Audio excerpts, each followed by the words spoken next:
I finally got around to reading The Magician, so let's talk about it.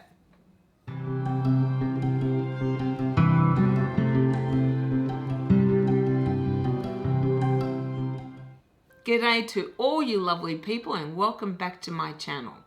I'm Kathy and today I wanted to discuss the Riftwar Saga by Raymond E. Feist.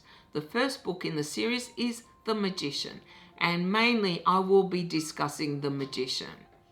I know I asked many of you to read along with me, and I apologize for taking so long to read this, but I finally did. In fact, I read the entire trilogy just a couple of weeks ago. And there are so many things that I wanted to discuss about it. Now, I have already done a video on this trilogy, but that was prior to my rereading it. And it has been something like, I think, at least 15 years between readings. There was a lot of detail I didn't remember, though I remembered, of course, the main events, like the most important things that happen in the book. So it felt almost like I was reading it for the first time, which made it feel so fresh. And I guess I looked at it with new eyes, or older eyes, I should say, having read so much more fantasy since I had last read the trilogy. I first read Magician and the sequels, I think in the very early 90s. It was the second fantasy series I read and I was blown away by it. I remember thinking then that it was just so good, and I loved the first book in particular, Magician. As far as I'm concerned, it is very much a standalone book. You could easily read that and feel satisfied at the end. You don't really need to read the other books in the trilogy because they did feel quite separate to me as I was reading them. This is the edition that I read. This is the author's preferred edition. I'm not exactly sure when it came out, and it does differ slightly from the original book, which came out in 1982. I'm not going to hold it up because it's really heavy. I believe in the States, Magician is split into 2 books, but in Australia, it has always been 1 book. Today, I'm going to concentrate mainly on The Magician, though I will also touch on the other 2 books in the trilogy. This is a book of high epic fantasy. It involves dwarves and elves and magic, as well as the journey, I guess, of 2 young boys. Let's begin with my giving you a brief overview of what this trilogy is about. It involves 2 different worlds. One is called Midkemia, where there are certain countries, I guess, separated by disputes. The main one that we focus on is the kingdom, divided into the west and the east. And we start off in a remote duchy called Crete on the extreme west coast. There is a shipwreck off the coast of Crete where there are strange alien beings. Alien as in unfamiliar to the people of the kingdom. They wear also strange armor, which isn't made of metal but some kind of resin. This of course raises questions for the duchy as to where these people came from, and then further news comes to them of sightings of more of these aliens seeming to be patrolling the northern part of the kingdom. What is strange, however, is that these aliens are seen to patrol and then just seem to vanish. It leads the Duke of Crete to believe that an invasion is imminent from these aliens who seem to have entered their world through some strange portal or a rift. And in fact, there is a rift in time and space that connects these 2 worlds. The other world is called Calawan, and these aliens that have been spotted on Midkemia are in actual fact Tsuranani. And I know I got that wrong. The main plot of this book is the invasion of Midkemia by these aliens and what happens to our main characters, in particular Pug and Tom, 2 young boys who live in the Crete castle, who are apprenticed, one to the sword master and the other to a magician. I'm trying very hard here not to give away any spoilers. We follow what happens to these two boys throughout this book, as well as what happens to the Duke and his two sons and daughter. There are also, of course, a lot of other characters in this book. But in addition to seeing the perspective of Midkemians, we also get to view the world through the eyes of the Tsurani, or several characters from Calawan. And I really liked having two worlds, very different worlds to explore. Now, I have read that this is a rip-off of The Lord of the Rings. I cannot see how, other than that it has also dwarves and elves. There are some similarities, yes, but I think they differ so much that I really don't understand how people can say this is a carbon copy of Lord of the Rings. I really don't think it is. Besides, it involves two separate worlds, very different worlds. They are not monsters, they are not creatures like orcs, they are actually people. And the Tsurani invade Midkemia for their metals because their world has none. So that is a brief overview of the story. Now I wanted to talk about what I thought of the book, what I liked about it, what I didn't like about it, etc. We'll start off with the writing, which I find really easy to read and very fast reading for me. It does not delve into very complex issues, except occasionally. This is a very accessible book for anyone. And it's something I really notice now because I'm in the middle of the June trilogy, which is written so much more densely with much more convoluted sentences than Feist writes in. I don't find his prose is too flowery. He, I think, describes just enough without going into detail. I find his writing actually quite lean compared to some fantasy writers, and yet he's able to capture, for example, characters and worlds very effectively. His world building, yeah, this is one of my favorite things about this book. There is just so much history, for example, in this world, as well as what is happening in the present when we're reading it, that you know there's just so much more that I need to learn about Midkemia. And I feel that Magician in itself is written very much in broad strokes because it covers such a long period of time, and there is just so much that the author wants to tell us. So he doesn't go into a lot of detail, which is fine. He doesn't need to. I think it was only a couple of times I wanted a little bit more information so I could understand a bit better something that he raised, whether it is part of their history or the magical system.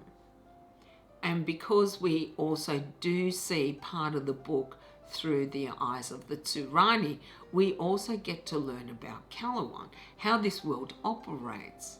The different politics between the two countries is also really interesting, and it does delve in part in the politics regarding both the kingdom and Tsuranani. God, I know I'm getting that wrong, but that's the best I can do. The one thing I felt that could have done with a little bit more exposition was how the magical system in Calawan operates. I found that this was a little lacking, and I would have appreciated a little bit more detail. These are all things, however, that I believe he explores in further detail in future books. I have to keep in mind that Magician was obviously written as a standalone by a new author, hoping that eventually it'll get picked up, but he didn't want to leave it hanging. And for that reason, he probably didn't go into a lot of detail on some of these things, which is fine by me. The plot. I think the plot is quite convoluted at times. there is obviously this major plot regarding the conflict between the two worlds, but there are so many subplots beneath that involving the different characters. A lot of politics regarding the kingdom, for example, and the two parts of the kingdom, the East and the West. Then there are a lot of politics, a lot more politics involved in Calawan and the societies there, the different groups, the different parties. There is a lot of politics in this world, which can be a bit confusing, but it also enriches this story by having so many subplots, some which are major and some which are minor. It just means that there's always something going on. The characterizations I thought were really good. Overall, I felt I understood what motivated most of the characters. They felt fleshed out without going into too much detail. It wasn't repetitive in that sense, and there are a lot of characters to keep track of. So I think he did a really good job at making me understand the majority of the characters. But, and this is a big but, his women, yeah, really, they are just decorative pieces who play such minimal roles in the book that on this reading in particular, I got extremely frustrated and annoyed. I remembered from my first reading that the women played such minor roles, but it seemed that that was what fantasy was like back in the 80s when this was written. I don't care. Yeah, honestly, it is the major thing that lets down this book is that his women are just fluffheads. I keep using that word, but it's true. His women are just not substantive whatsoever. They are either petulant children or Madonna-like. There is no kind of in-between. I want women who are more realistic, who are more well-rounded. And I want more characters who play major roles in a book. The women really had like little cameos in the book rather than playing any substantive part. One character, for example, the Duke of Creedy's daughter, Carleen. Oh, wow. I despised her with a passion. I could not stand her. I thought she was a spoilt brat at the beginning, and by the end of the book, I did not change my mind. I disliked her intensely, and it felt like the women were just there for decoration rather than to have any impact whatsoever on the story. Okay, rant over. He does improve his women in the future. He also wrote the Empire series with Janie Wards, where the major character is female. So there is obviously some improvement in this regard, but for the magician itself, it felt like, what, there's just one sex? There are two sexes in this book. Why aren't there more major female characters? As I said, this was the major letdown of the book, is the female characters, for me anyway. Another criticism, possible criticism, and this isn't a major one, this is a very minor one, is that I felt like Mikemia and the kingdom in particular seemed more like Western society, whether it's English or American or other, and Calawan seemed very much Asian influenced, either Japanese. Well, particularly I felt a real Japanese influence in that. This is not a bad thing necessarily, that he drew on cultures that he's familiar with. I think he modified them enough to make them quite different, especially with the introduction of elves and dwarves. But still, I like a little bit more originality when it comes to cultures in particular of different worlds. Perhaps it's not possible. I'm not sure. I've read a lot of fantasy over the years, and it seems that Every author draws from something that is known to them. I think we're all bound to be influenced in some way or another. So basically, this is not really a criticism as much as an observation of these two different worlds and their cultures. I told you what I didn't like. What do I like about this book? I love this idea of a rift which connects two very disparate worlds. They differ substantially, and it was fascinating reading about how much they differed, because we do get to see both sides of this conflict. But there is a definite, I guess, bias in favor of Midkemia. Still, I got a really good sense of what motivated the Tsurani and what motivated the Midkemians, which was to protect their homeland, right?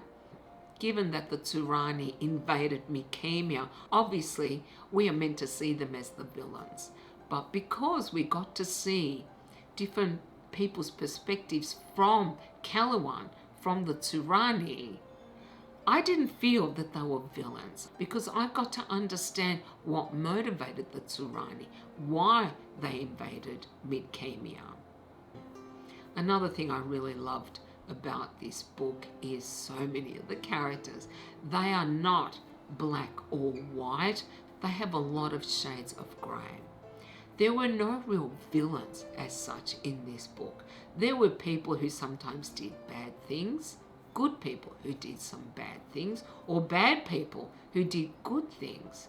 It was more grey than a lot of fantasy can be, and that I find much more appealing to read about, because it seems more real. People are generally quite grey. We are not just one thing or another, we are many things combined, and that's what I felt about many of these characters. And I really loved the development of some of these characters, like Pug and Thomas in particular.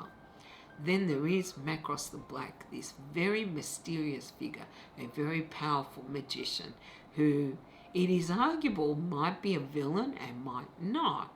You just don't know. But I really liked his character because he was a mystery that wasn't solved throughout this book. He remained a mysterious figure right to the end. And even at the end of the book, you're still left uncertain as to why he did certain things. Then there was Arutha. I loved Arutha. Arutha is the Duke of Crete's son, or second son, I should say. He was a very strong, kind of glowering young man who was not as charming as his older brother Liam, but that made him more appealing. He seemed a lot more substantive, I think, than Liam, though to be fair to Liam, we did not spend as much time with his character. Carleen I despised. I can't deny it. The other women in this book I felt were just so insubstantial that I don't think they even bear mentioning. Then there were also some great ones that we met who I felt I got to understand these characters and what motivated them. The other two books in the Riftwar Saga are Silverthorn and A Darkness at Sethanon. These three books form the Riftwar Saga trilogy. The second and third book don't take place very long after Magician concludes, and it is a plot that involves a local conflict, I guess, not with another world. It involves the Dark Elves. This conflict felt a little bit too black and white for my taste, and I will admit it is not my favourite thing. However, it has Jimmy the Hand. Oh, I forgot to mention Jimmy earlier. He is definitely one of my favourite characters, but he plays quite a minor role in The Magician. He plays a much, much larger role in the subsequent two books, and honestly, just for him, I would read them. For him and for Arutha. Jimmy is definitely one of my favourite characters, but rereading this today, I felt like, I know there is this term called Mary Sue. I don't want to call him a Mary Sue, but I'm sure there's another term for it.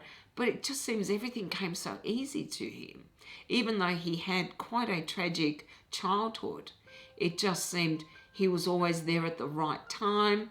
And it is the only issue I had with his character. It's just everything came far, far too easy for him.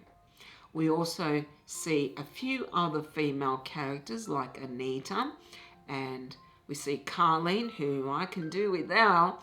Anita was, like I said, almost a Madonna-like figure. She seemed too good to be true, if you ask me. Yeah. Whereas Arutha and so many other characters are so well written, have so much more depth to them. It is, as I said about the magician, the one thing that really brings down these books is that the women are basically superfluous.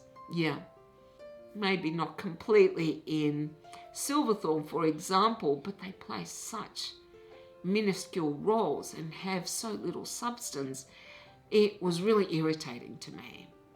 Another thing I really liked about the other two books was that there was a great siege of a city, which I really enjoyed reading about, though I'm not usually one for big battles. That was one of my favourite things about these two subsequent books, which felt quite different.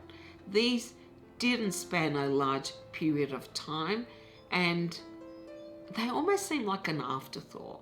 Not that I mind, I love seeing so many characters that I love from the first book, but it is a much more narrow view of these two worlds. We don't get to see a lot of Calawan, just a little bit, though we do see some characters from the first book. I always feel like the second and third book, whilst connected, are not so closely connected to Magician. Magician really is a standalone, I feel, and these two other books feel like their own little duology. I still really enjoyed them. I loved reading about these characters. They're also, as you can see, much shorter books, and they were good. I just didn't like the villain in these ones as much. So did it stand the test of time? Yes. I still think Magician is the best standalone fantasy book I have ever read. It is so rich in culture and history. It is so rich in characters and mythology and ideas. It is such an epic tale, such a sprawling epic tale that involves such disparate worlds which are very distinctively different. I loved that about this book. I love so many of the characters. Yeah, I can't begin to name them all, but they are very well drawn except for the women. Yeah, and perhaps I'm less tolerant today because I find that unacceptable, that the women play such superfluous roles or such tiny minuscule roles in this book and are drawn either as caricatures or stereotypes. Overall though, that was the only real downside to the book, and I would never hesitate to recommend Magician to anyone. In fact, every single person I have given the Magician to, they have loved it, even if they're not fantasy readers. It is definitely a book that stands above so many others in the genre. As for a score, I'm going to score Magician separate from the other two for now. Magician I would give an 8 to 8.5. If the women were better written, it would have got a higher score. And the other two books I just don't think are anywhere near as good as The Magician, and I'm going to give those 6.5 to 7. Now, of course, I would love to hear if you have read the Riftwar Saga or even just The Magician and what your thoughts are on it. And you can let me know down in the comments, or you can contact me on Instagram. I know this video was very long in coming, but I do hope you enjoyed it, And if you did, then you can do the usual. You can like, comment, and subscribe if you haven't already. I hope you all have a beautiful day, and I'll see you next time. Bye.